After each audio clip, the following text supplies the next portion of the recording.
नमस्कार दोस्तों, आपका बहुत बहुत स्वागत है आकर्ष आईएएस रिसर्च सेंटर पर। आज के एपिसोड में हम आधुनिक भारत के इतिहास में लॉर्ड विलियम बेंटिक के बारे में जानेंगे। चलिए शुरू करते हैं।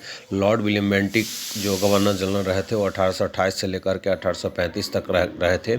सबसे पहले लॉर्ड विलियम बेंटिक के कार्यों को हम देखने का प्रयास करेंगे। सबसे पहले लॉर्ड विलियम बेंटिक सती प्रथा पर रोक लगाए थे 1829 में।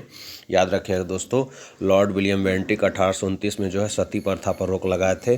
दूसरा, इन्होंने ठगी प्रथा का अंत किया था। दोस्तों, सामाजिक सुधार भारतीय समाज के सुधार में लॉर्ड विलियम बेंटिक का बहुत बड़ा योगदान है। हम सभी जानते हैं कि राजा राम मोहन राय ने ही सती प्रथा पर रोक के लिए प्रमोट किया था लॉर्ड विलियम बेंटिक को। और लॉर्ड विलियम बेंटिक उस समय गवर्नर जनरल थे भारत के प्रथम गवर्नर जनरल यही थे, लॉर्ड विलियम बेंटिक। और इन्होंने सती प्रथा पर रोक लगाया था 1829 को। और दूसरा कार्य इन्होंने किया था, ठगी प्रथा का अंत किया था 1830 में। सती प्रथा का रोक किसने लगाया था?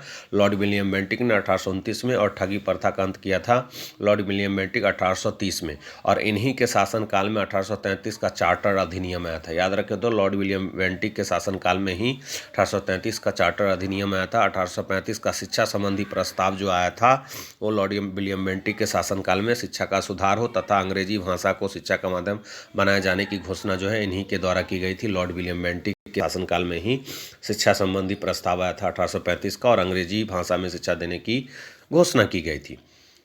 पांचवा कार्य जो इनका है वो मैसूर को 1831 में, दुर्ग को 1834 में और मध्य कछार को 1834 का कंपनी साम्राज्य में विलय कर दिया गया। और छठा पॉइंट है दोस्तों कि रणजीत सिंह के साथ निरंतर मित्रता की घोषणा की गई लॉर्ड विलियम बेंटिक के द्वारा। तो इस प्रकार से देखते हैं कि लॉर्ड विलियम बेंटिक ने 7 वर्षों तक जो है गवर्नर जनरल रहे भारत का। तो याद रखिएगा दोस्तों, सती प्रथा पर रोक लगाया, ठगी प्रथा का अंत किया। बार बार प्रश्न ये एग्जाम में पूछे जाते हैं दोस्तों। आज के एपिसोड को यहीं पर रखते हैं। जय हिंद, वंदे मातरम। फिर मिलते हैं अगले एपिसोड में दोस्तों।